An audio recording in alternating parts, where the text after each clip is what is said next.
Yayasan Al-Holiki resmikan cabang rehabilitasi pecandu narkoba di Ngawi, Jawa Timur.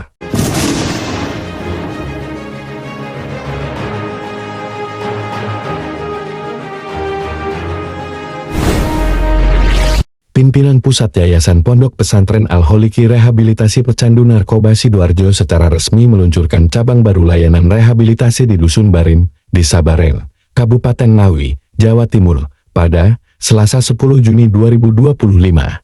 Peresmian ini menjadi bagian dari upaya memperluas jangkauan rehabilitasi berbasis spiritual dan sosial di wilayah yang rentan terhadap penyalahgunaan narkoba. Acara peresmian diawali dengan prosesi pemotongan tumpeng oleh pimpinan pusat Yayasan Al-Holiki, Haji Abdul Holik, yang akrab disapa Gus Holik. Potongan tumpeng secara simbolis diserahkan kepada Ketua Cabang Ngawi, Aswan Hadi Najamuddin, sebagai tanda dimulainya operasional lembaga tersebut. Dalam konferensi pers usai acara, Gus Holik menyatakan keprihatinannya atas meningkatnya kasus penyalahgunaan narkoba di kalangan generasi muda, khususnya di wilayah Ngawi. Kami melihat banyak anak-anak yang mulai terjerumus narkoba. Melalui program ini, kami ingin hadir sebagai solusi bagi masyarakat dan mendukung pemerintah dalam upaya memerangi narkoba, ungkapnya. Gus Holik menjelaskan bahwa metode rehabilitasi yang diterapkan bersifat holistik, memadukan pendekatan spiritual, tradisional, dan sosial. Beberapa metode terapi khas yang digunakan antara lain gurah mata, gurah hidung, gurah mulut, serta terapi mandi malam untuk membantu detoksifikasi tubuh. Tidak hanya fokus pada pemulihan fisik, tapi juga jiwa. Ada pembinaan spiritual berupa sholat wajib, istighosah setiap Kamis malam, serta pembacaan Al-Quran secara rutin.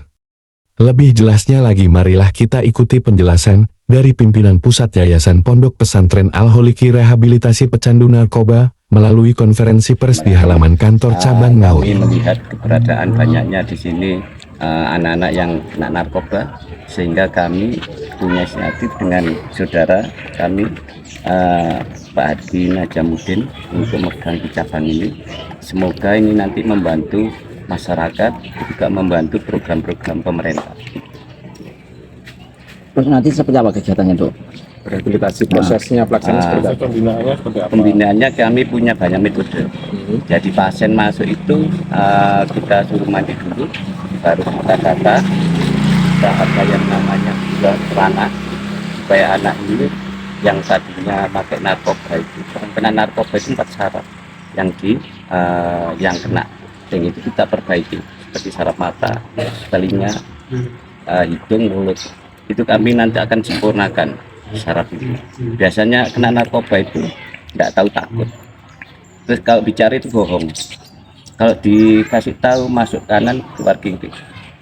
Jadi hidungnya kalau ketemu temannya sama senang sekali. Itulah kami ada namanya metode gula mata. Juga ada gula hidung, mengeluarkan detoksin dari hidung. Ada lagi pembinaan di dini hari. Dini hari kita rendam untuk mengobati hatinya.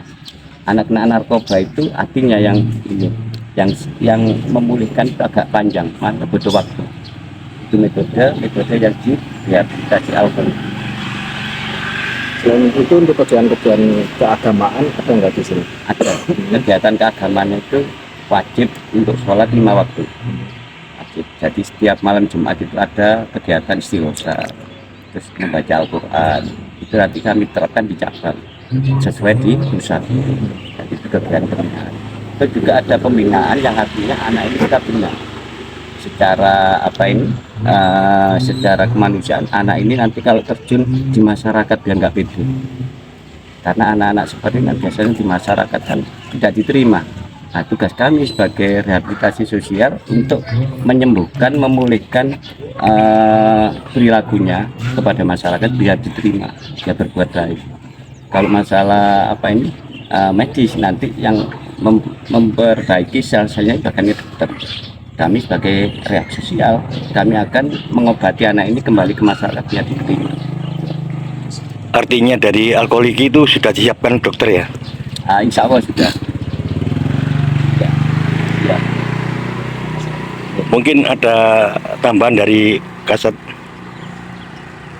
Terima kasih. Pertama saya Kasat Narkoba, AKP Marjin Sarjana Hukum. tentang Majelis Hukum.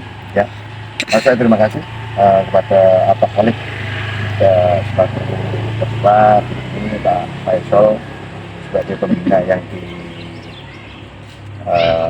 tempat rehab ini yang telah membantu tugas kami.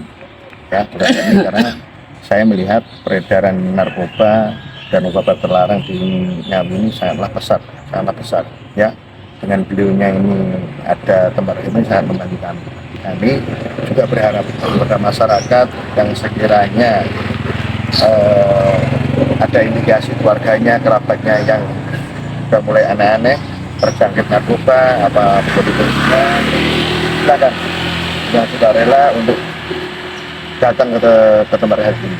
Ya, nanti kalau udah sadar, ya kami tidak akan melaksanakan penindakan. Ya, karena anggota kami di luar terus melakukan penindakan kepada para pengguna, pengedar dan bandar. Ya, jangan sampai pengguna ini kami tindak tegas di lapangan. Ya, silakan dengan sukarela untuk datang ke tempat rehab ini untuk melaksanakan rehab agar sembuh dari pengguna narkoba. Terima kasih. Ini sebagai bentuk preventif nggih, pencegahan nggih. Ya, preventif. Kalau nanti ditemukan sampai kasus itu seperti apa nanti penindakan? Apakah ada juga rehabilitasi? Ya, indikasi kalau memang pengedar nanti akan kita penegakan hukum, ya kita akan proses, kita akan pidanakan. Tapi kalau memang kriteria pengguna, para pengguna itu wajib direhab. Ya, nanti jalannya ke beliaunya direhab.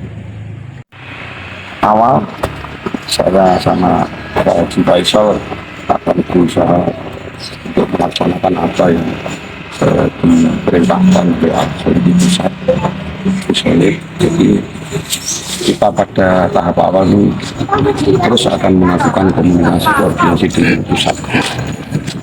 Sejauh ini sudah ada berapa pengunduh Pak, kurang lebih? Sampai hari ini totalnya 58, ini yang sekarang masih di sini 7.